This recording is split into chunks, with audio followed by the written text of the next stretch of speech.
What's up, guys? John here, back again after like a year of not posting any videos. So I have been working on some stuff, which I might do in some later videos. But for now, I just wanted to give a quick intro into understanding some dropper mechanics in Bedrock. And I thought I would make a video about it because it is pretty good to know and also show you what you can do with it and make a pretty compact T flip-flop. So I know some people have used like different types of T flip-flops, like with two droppers and a hopper or something like that, right? Put the comparator on the top, yada yada. Well, if you actually want to save the hopper and just use the two droppers, I can show you how.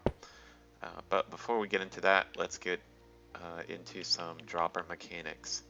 So, droppers in Bedrock can kind of seem a little weird. Um, they're not that bad once you kind of understand them, but let's just say that I wanted to make some type of a latch by pointing two droppers into each other. And let's say that we can go ahead and put an item in here. How about redstone, since I have 3 stacks of it. So you can see that we have an item in here, and in here we have nothing, right? So if you've ever tried to directly power two droppers next to each other, then you know that it's kind of weird and it might seem kind of buggy. So here you can see that I am powering the droppers, and intuitively we would think that because we have an item in here and there's nothing in there, that whenever I power them both, the item should move over.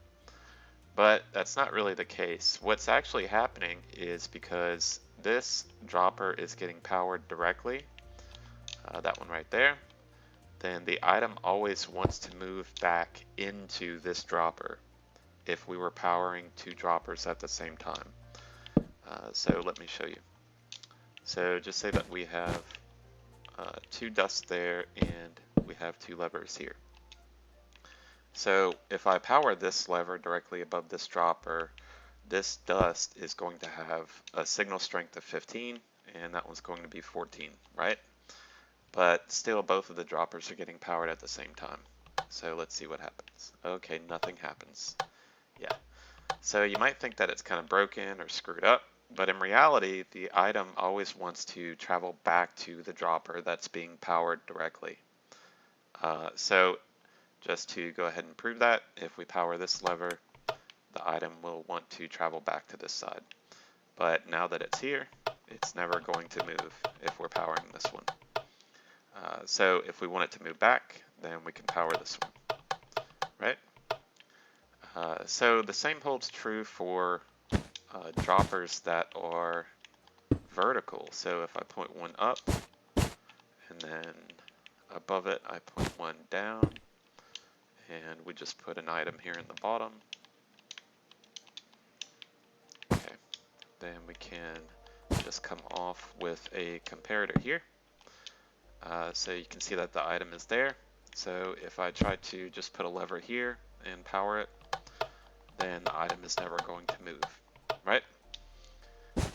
But this is kind of a trick because now, because we have a comparator here, we can actually use this to make a very simple T flip-flop. So if I just put dust there and put a block above the comparator. So now what's happening is, so normally the item never wants to leave this dropper because it's being powered directly, right? But whenever we put a dust and block here, we're going to soft power the top dropper. So what that means is that when a dropper is in a state of not being able to fire because we're already powering it, then it's just going to completely ignore that dropper.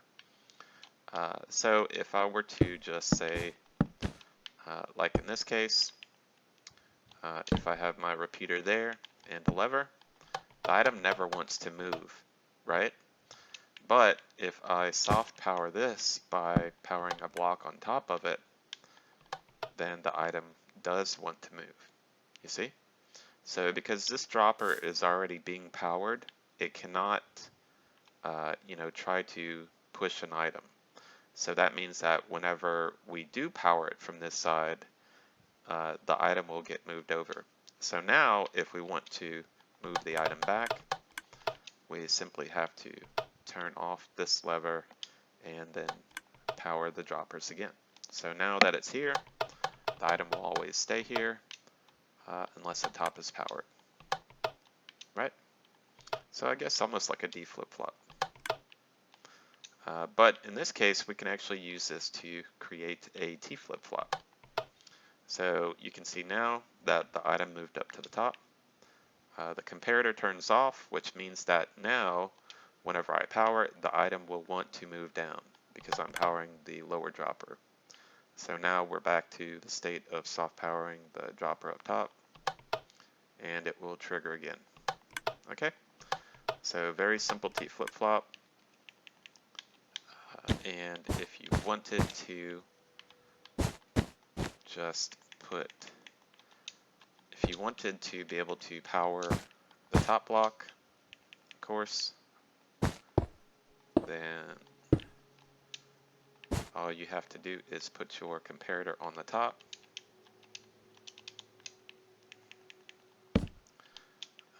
Put